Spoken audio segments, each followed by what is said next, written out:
Hey everyone, Anthony Fantano here, internet's busiest music nerd. Hope you're doing well.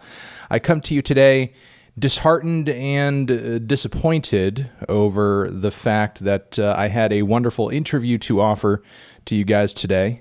Me talking to the fantastic George Lewis Jr., aka Twin Shadow. His new self-titled record is out now, and it's quite good. I recommend that you check it out. We talk about that record and a lot more in this conversation, but my internet right now being as spotty as it is because some huge storms just rolled through the East Coast, made it so that the visuals were super choppy for the duration of the conversation, which was not clear to me at the time that I was doing it, because through OBS everything was like looking fluid and looking fine and looking tight.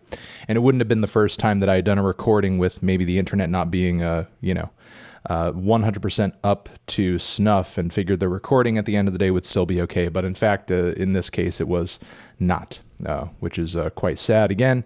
But the audio was 100% intact, so that is there, and I invite you guys still to give this interview a listen, because there's still a lot of insights on this new self-titled LP that George has dropped that can be gained from it, and we talk about a host of other things too in the conversation that goes over really well. So again, I recommend that you check out the conversation, recommend that you check out his new record, and thank you guys very much. Enjoy the convo, and I'll see you on the other end of it. Bye.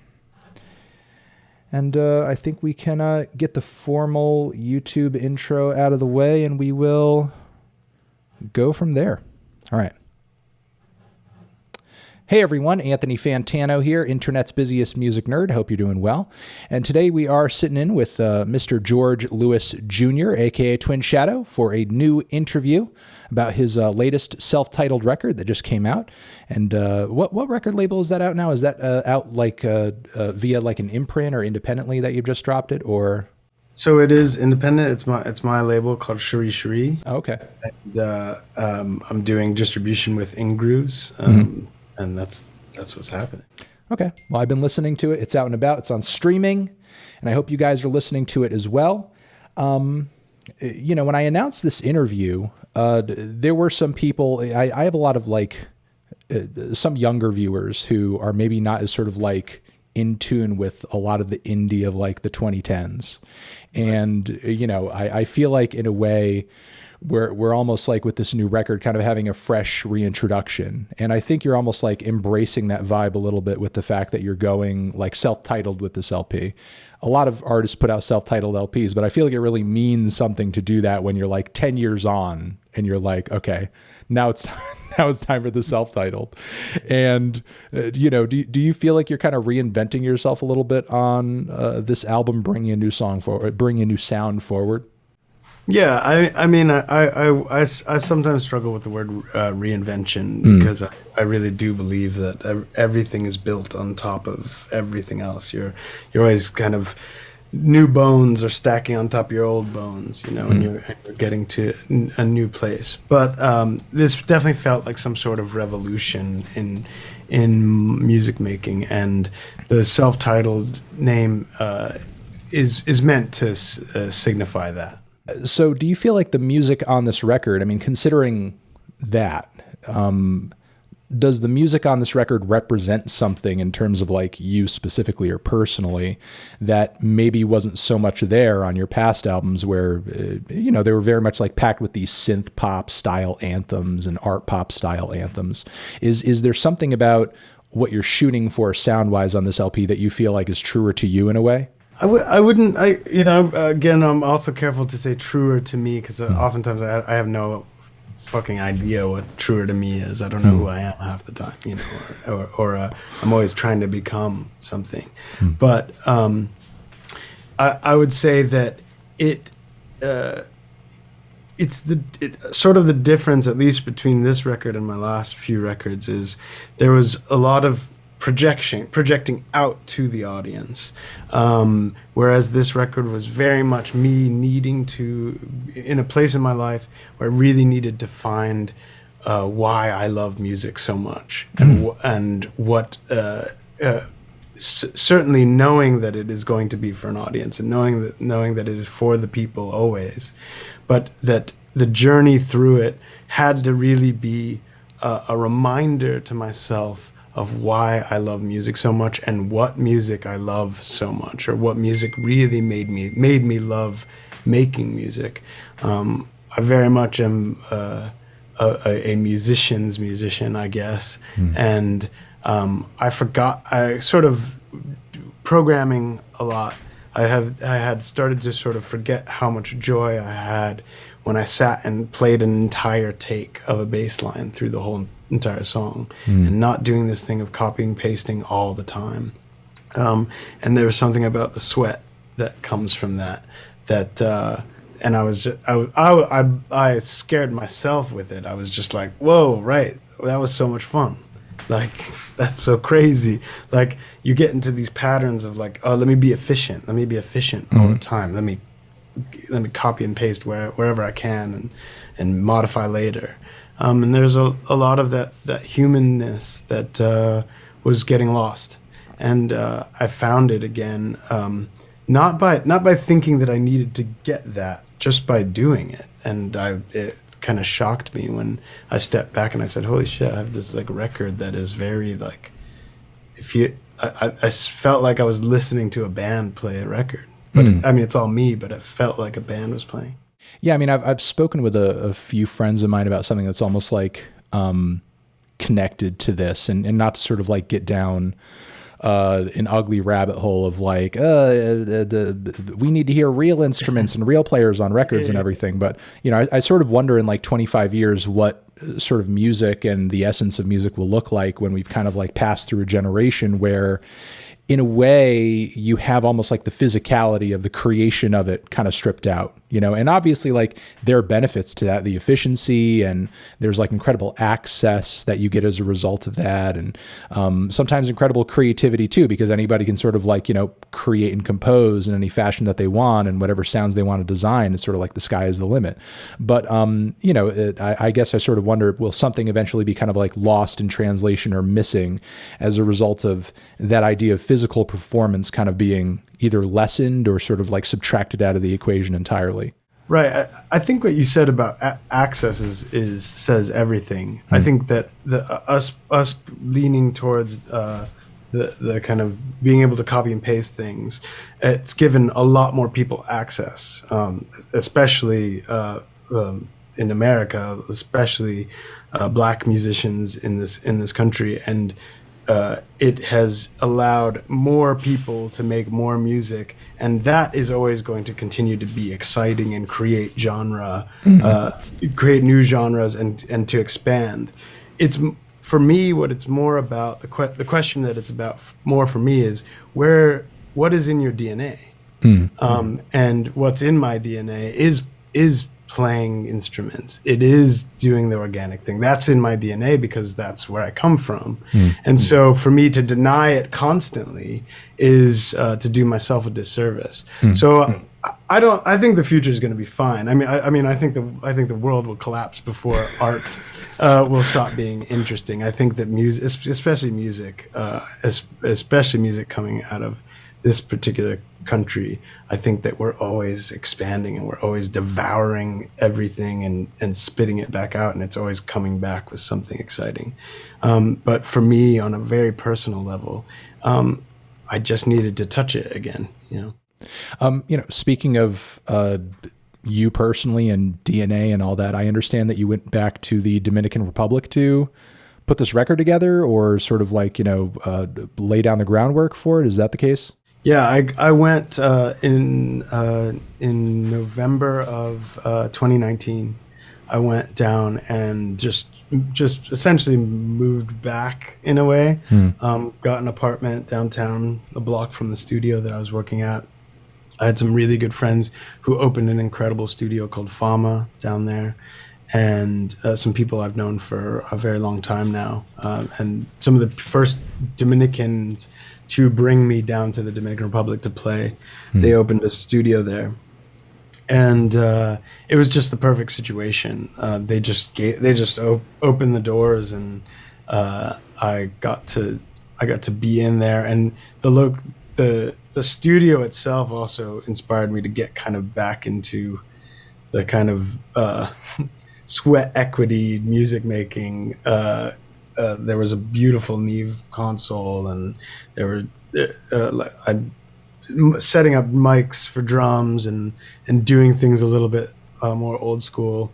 It was they had all the right stuff to do that. It was incredible, and being in the Dominican Republic always sort of like slows me down and helps me get out of my head a little bit.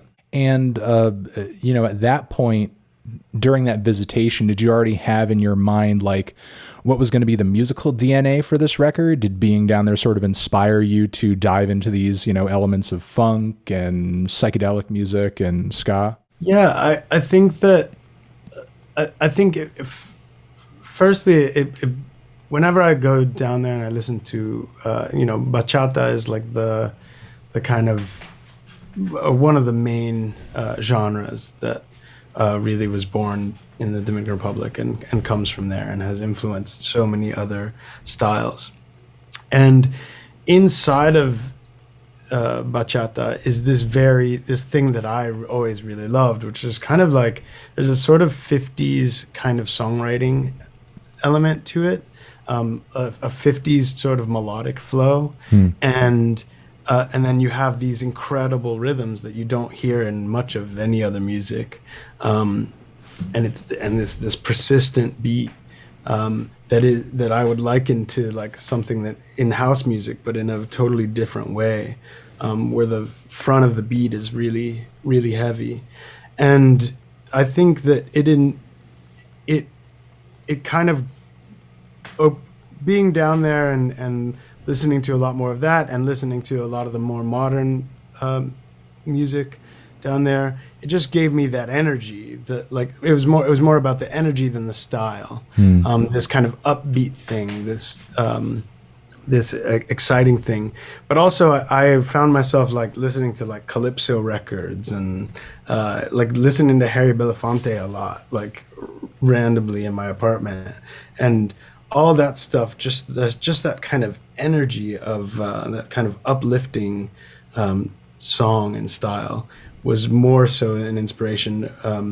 The Shuggy Otis, Stevie Wonder, Sublime, all that stuff was more just like stuff that was in my head from a long time ago that I always wanted to experiment with. No, I think that's a great way of explaining it, because even though you do shoot for a lot of different musical styles on this record, there is sort of like a consistent vibrance to each song that, sort of like continues no matter what genre you're going for. And sometimes, a subtle psychedelia as well, whether you're talking about some of the tracks that are more synth heavy or some of the tracks that seem almost like dub inspired with all like the crazy delays that you're working with. I tried. It's weird. I have this thing, like all my friends who come over to my house and are chilling, they're always just like, it's always so fucking quiet in your house. Why don't you play music? And I'm just like, the last thing I want to do is listen to music. I sometimes it's just like, I need silence. I need to be able to hear a thought, or especially a musical thought. And even more so, it's amplified when I'm making records. I have a really hard time listening to other music. It used to be about like a fear of referencing, but now that I've listened to so many records and was so obsessed with so much music for so long, it's all just like in my head in this really like it's like all melted down together. Like I can't even tell the difference between one influence or another, or whether one has priority over the other, right? So I can trust, and that was what this record too is really about. I could trust that all these influences, all these things that I needed, knowing exactly how to dub out a vocal, or how to sync a snare, or do make a move. It wasn't something where I needed to go like put on a King Tubby record and be like, what is it exactly? I'd rather pull it from like the like bastardized version that's stuck in my brain now. It's like this messed up version of it, and sometimes I just need that kind of quiet. So a lot of times it's like I know that there's lots of reference in my music, but a lot of times and I felt this very much on my first record. It's like a lot of times it's just like I don't even listen to records. I just sort of like remember these things that I like vaguely, and then let them, get on to the DAW, whatever. Yeah, no, you're totally like just like working off of the vague memory, and chances are, no matter what that memory is, like unless it's like musically photographic or something, Right. it's going to be warped enough in your mind to where you're going to be going off of something that's probably going in a different direction anyway. I mean, over the years that I've reviewed so many records, I mean, I still have a pretty strong conception of what I like and what I don't and for what reasons. But, I'll come back to albums consistently, or certain songs will be like, oh yeah, this sounds exactly like that. And, the guitar line in my head will be different than whatever the guitar line was, originally on Right. and I'll still like it, but it's like, sometimes the memory ends up being sweeter than what it actually, what it Oh, actually was. absolutely. I've been having this weird experience recently with when I do go back. I forgot what song it was. I listened to something the other day, something really classic. God, I wish I could remember it. But I was with a friend in the car, and I was just like, God, I remember these drums being so much louder. Like they're so much louder in my mind. There's it's so much more bombastic in my mind, and it's so understated. Which also, like, I mean, that I think a lot of times that's also the magic of, if you think about like the Beatles early on, like trying to emulate like American blues musicians or American rock musicians, and kind of doing this like very compressed, very kind of like almost anemic version of it. Yeah. But somehow that thing being the thing that lights everybody up, because it almost takes like a more subtle approach to the thing that is. So I think a lot of people sometimes argue like, well, that's pure and that's not pure, and I don't see it that way. I see it more as like, well, like they're doing an impression of, and sometimes that impression, the colors are a bit more mixed or a bit more flat, so it's easier to see, and I think that's a good practice, is to allow your emotional memory and your oral memory let you paint something messy, and not be too precise about it. I mean, kind of speaking of what you're referencing here in terms of your process with this record, and kind of calling back to some of your older stuff, like, looking back on your career, which is well over a decade on at this point, like, how do you feel like your creative process has evolved over the years? I mean, do you feel like now as a writer and as a player that you're more confident than you used to be? You have more of a clear ideas to what you're doing or want to do? Or do you feel like you're still just like taking it case by case at this point, and it just all feels like, an adventure each time, and you could do great or fail, and it feels almost random at this point still? I think that well, first of all, thank you for reminding me that it's well over a decade. In a good way, in a good way, in a good way. I mean that because there are a lot of musicians from that same era who could not say the same. So Yeah, I think the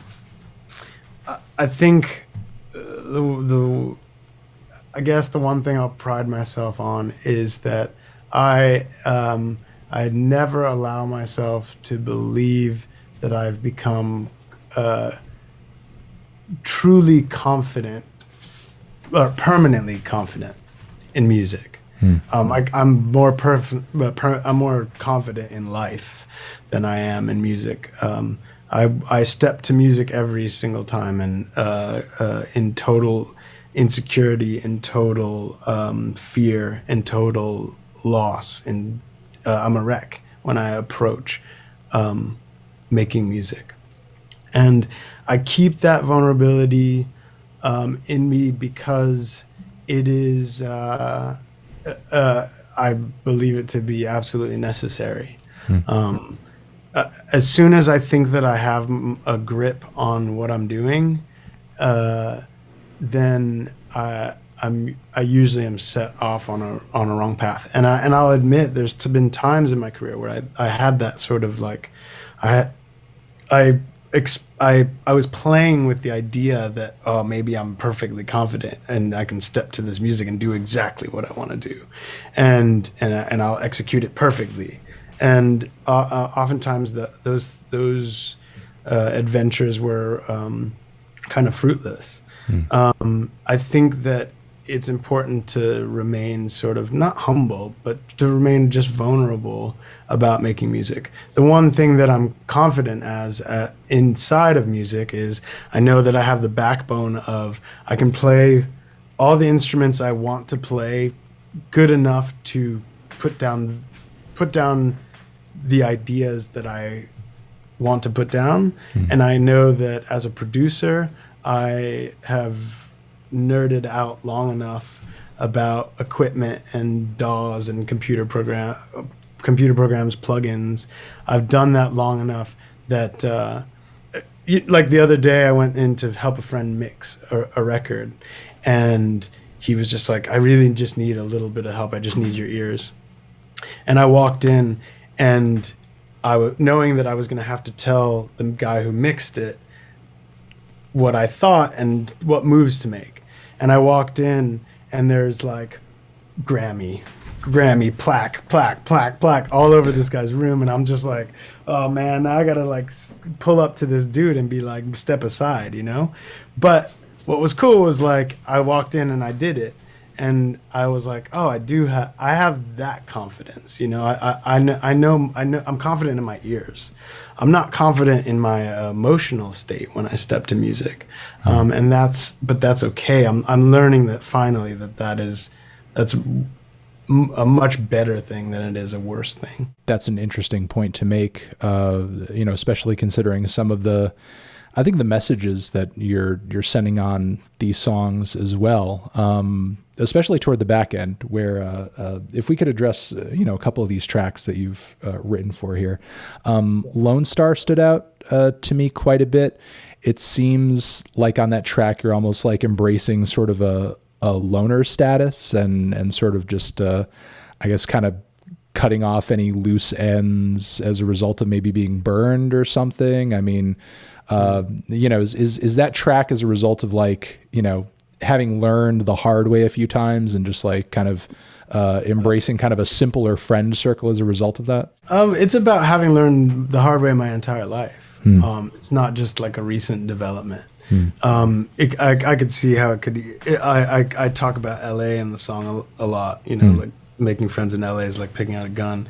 It's just like you just this thing. Picking friends is going to be this thing that ultimately destroys you, or you destroy someone because of it. And that can very much happen in the kind of entertainment world of Los Angeles. And LA can really live up to its stereotype. The song is also about, you know, I speaking of New England, the East Coast, I lived in Boston for a while, and I was in a punk band, and we were sort of this ridiculous, energetic, crazy band, and I never ever felt like we fit in, and like the indie rock scene, I never felt like we fit in, and we so badly wanted to fit in. But at the same time, I realized after like years after, I didn't like anyone else's music. I didn't love ours either, but I didn't like anyone else's music. There didn't seem like there was this sense of community, and we always felt like we were alone. And I realized over time that the strength of that, you know, having not seen many of the bands who I was around sort of develop more and turn into something, it made me realize, oh, like I always had this sort of loner approach to it, and it served me.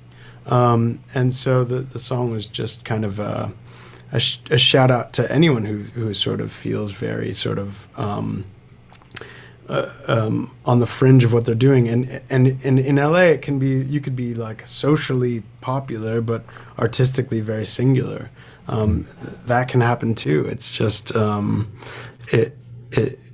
you know, and I think people perceive me as being highly social in in the LA scene, in kind of Hollywood or whatever. And but I oftentimes very much feel like a loner, especially creatively.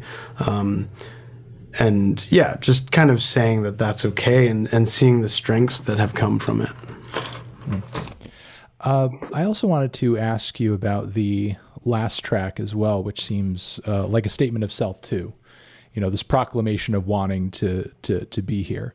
And, you know, when you say that, is that, you know, a statement of, you know, existentialism, or is that just like more feeling yourself in sort of what you do, you know, as kind of a career, as it were, you know, just like your creative process?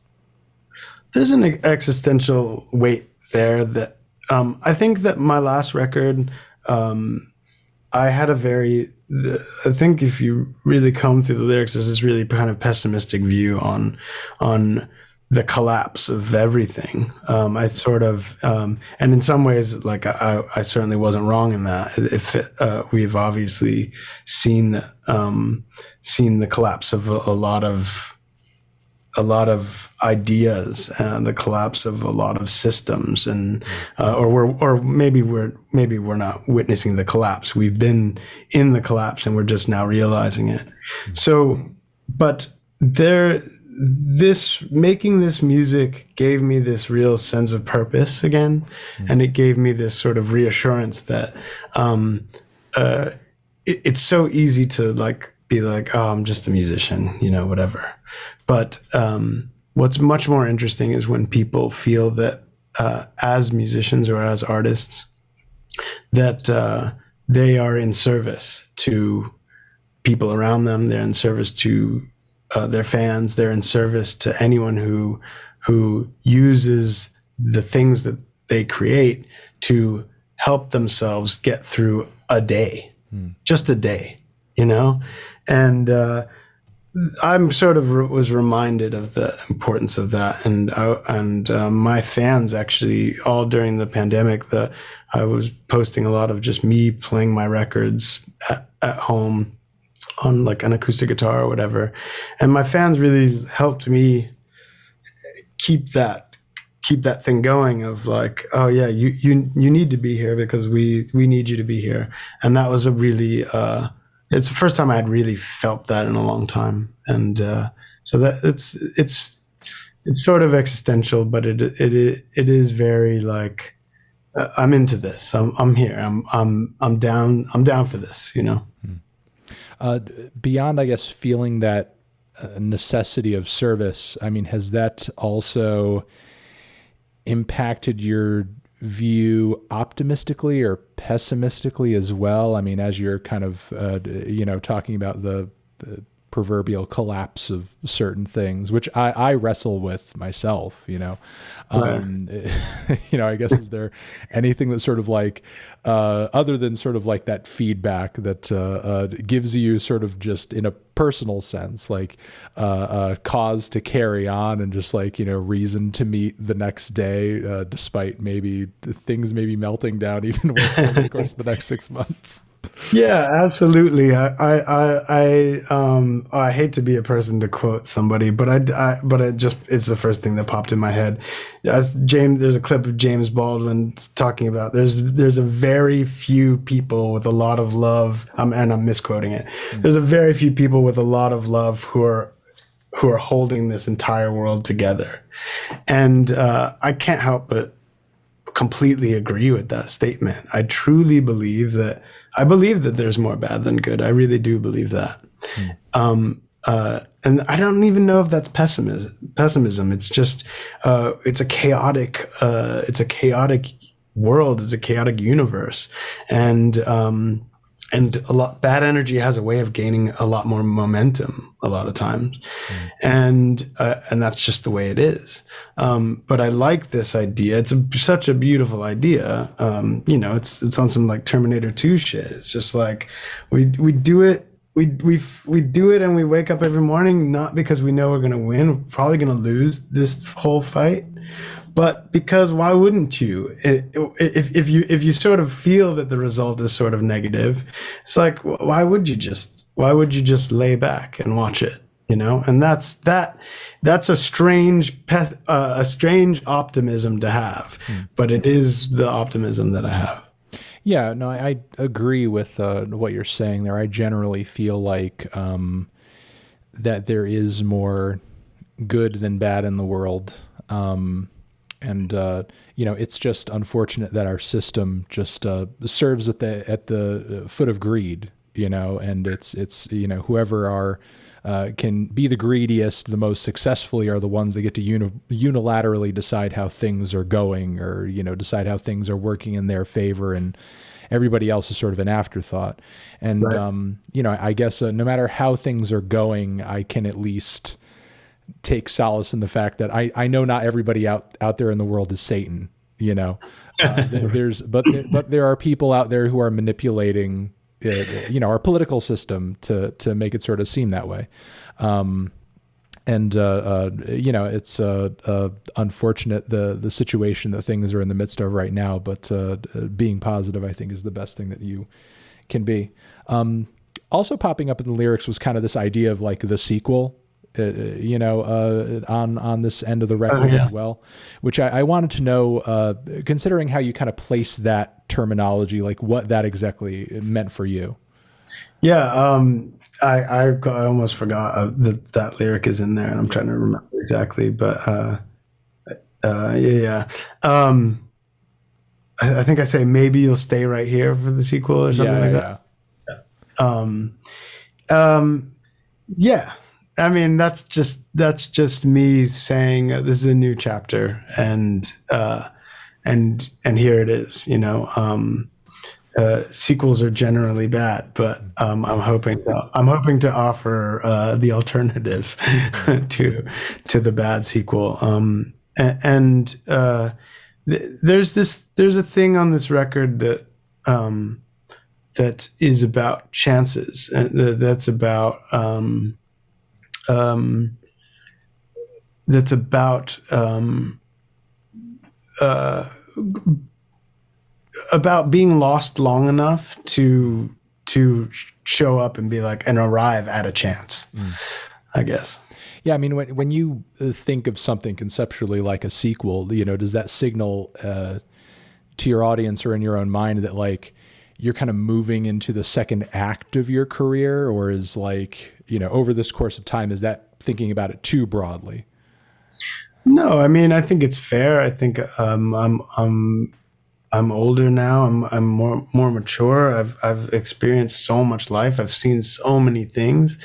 I've been all over this globe, like, several times over. Not saying that you have to travel to go somewhere far, but I think that I'm I think that I'm in a place where I can't look back and sort of sum up what the last 10 years of Twin Shadow has been. It's still just like this mushy blur to me. I don't know why I did half the things that I did. I don't know when I did half the things I did. It's like a file system that got like dropped on the floor and picked up by someone who didn't know what they were doing in my mind. But what I do feel is that I do feel I'm in a new place with what I care about and what I don't care about. And there's a lot of stuff that I don't care about. Like I guess you could say, like, my fucks are much fewer. I guess you could say that. Over that course of time that you have sort of burst onto the scene and been releasing music, a lot has changed about the industry too. And, especially in terms of how music's disseminated now. I mean, streaming has really kind of taken over, and, social media promotion is kind of the key these days. I see you're on TikTok now. We're both older gents on TikTok together.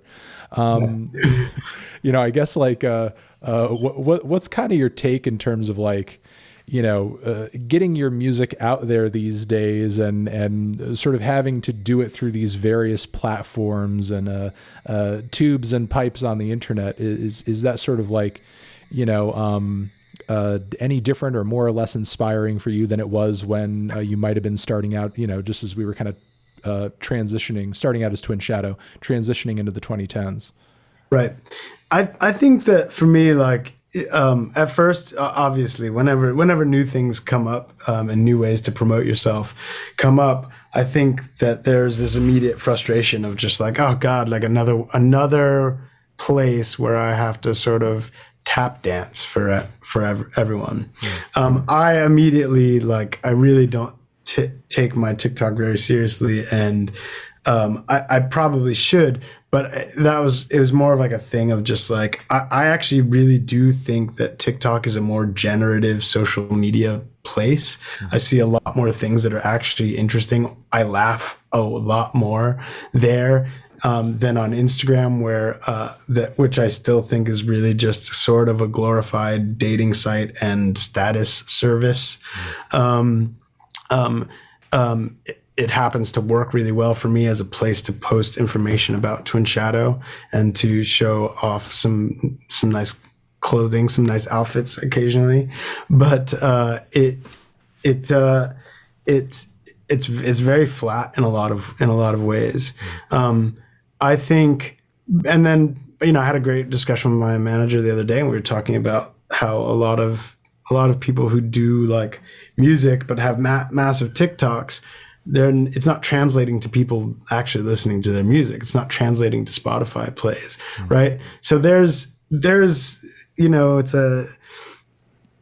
a house of mirrors. It's a house of double-edged swords every day, and I think I try not to get myself bogged down in it, and try to really keep my faith on making good music, working with other artists, working with younger artists now, and I try to keep my heart focused on that, because it is a mess out there, and but I also think so many interesting things are happening because of the way that things have changed, and I certainly don't. I don't often wax poetic about 2010 and blogs breaking bands. Yeah, I mean, it was the way that it used to be, and I see your point exactly, that there are a lot of people who I see that are very massively creative on TikTok and putting out some really impressive stuff, but in terms of like translating any hype that they're generating on there into something that draws people to something else, it's like impossible, because it's like, no matter what you're doing or how big your following is, like each new video that you put up, it's like you're hitting the reset button and starting all over again. It's like you might as well be a TikTok with 0 people watching. But still, having said that, though, not to get too bogged down in the platform, but to ask you about something that I'm curious about personally that is related to the platform. Okay. Because I do see you doing some interesting things on there. One of which is crossing over with this guy Petey, who I follow and I watch on there, and I enjoy his content quite a bit, and both his TikToks and his music. What I've caught of it. Fill me in on this guy. He seems like an interesting fellow. I don't know what his origin story is. All I know is he makes these hilarious sketches and seems to have this interesting cult following. And every once in a while, he's popping up and collaborating with this indie artist that I like. And I'm like, who is this guy? Where does he come from? For the sake of being a person who believes in never revealing the magic trick, I'm not going to tell you much about it. Is it that secretive? It's not that secretive. I just think it's funny to have this position of not giving much information. But what I will say is he's an incredible person, and he and I got together one day, and I was just like, I do not. This record is about joyfulness. It's about fun, and it's about. I don't want it to be what people think the regular Twin Shadow affair would be. And I said to him, like, let's brainstorm. I want to brainstorm a really stupid way to market my record just from the get-go.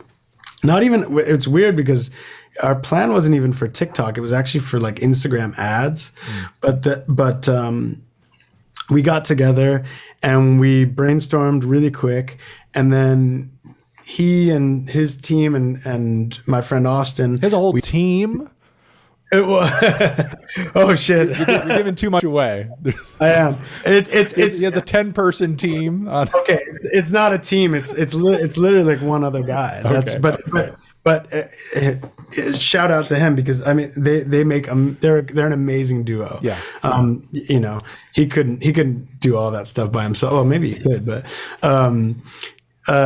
but we all got together and in my friend Ethan's backyard, the guy who put out my first record on Terrible Records. We got together in his backyard and we just improvised for like hours and hours and hours. And from those improvisations of us just doing this kind of, we were all laughing about the Rick Rubin interviews, like in the back of Shangri-La, and we were just kind of like laughing about all that stuff, and we just decided to improvise with that in mind. This idea of him producing this record, of this fictional character called Rob Robin, and that was kind of it. It was actually just this great moment, and it was another really exciting thing for me because I hadn't done this in a while. Because I don't collaborate a lot, I do a lot of stuff on my own. It was just this really like fun day of messing around, playing dress up with a bunch of guys, and coming up with this funny way to market my record. No, it turned out really good, and it at least intrigued me, and that along with the various emails like, yeah, Twin Shadow new single and everything. But there's a long form video of those TikToks that it's actually really, really funny, and I think they're posting it soon. It's pretty good. Oh, they should. I mean, you know, those videos along with generally the dialogue in a lot of PD's videos, I just find to like flow really, really well. Especially considering like it's usually just him in all the videos talking to a second him and a third him and a fourth him, and then a fifth him walks in. It's like, hey, oh man, awesome Red Hot Chili Pepper shirt, amazing! You're really making a statement there. Oh my God, you're a vision. And it's just like, you know, the way everything just like clicks and clicks and clicks. It's like, how is this just one guy? But you revealed an entire team. Appreciate it. Yeah. I will say this much about him. I think this is really important. His TikToks are great, but his music is amazing. Yeah, and he's got some good tracks. Yeah, I've seen him play live, and he really like, it's the first time in a long time where somebody just like had me like the whole time. It was really cool. Well, you know, speaking of that and some of the younger musicians who you were talking about earlier, you know, who are maybe some of these artists that you see yourself reaching out to that you think are doing good stuff right now, you know, as far as like the newer generation comes? Because, you know, I mean, you're in a position where you've been doing what you've been doing for a while, and you're now seeing a new batch of 20-somethings and teenagers come up and do their own thing. And, you know, what's been standing out to you artistically, you know, in that field? There's this artist, Daydream Mossy, who I worked with, who's 21 years old and he's going to make some of the best music we've all heard ever. Is it M-A-S-S-I? M-A-S-I. Oh, okay. Daydream Mossy. And there you go, the conversation I had with Twin Shadow. The 90% of it that I still had, again, because of technical and internet issues, which I am working on currently and should be resolved by the midpoint of this week. Over here next to my head is another video that you can check out. Hit that up or the link to subscribe to the channel. Anthony Fantano, Twin Shadow, forever.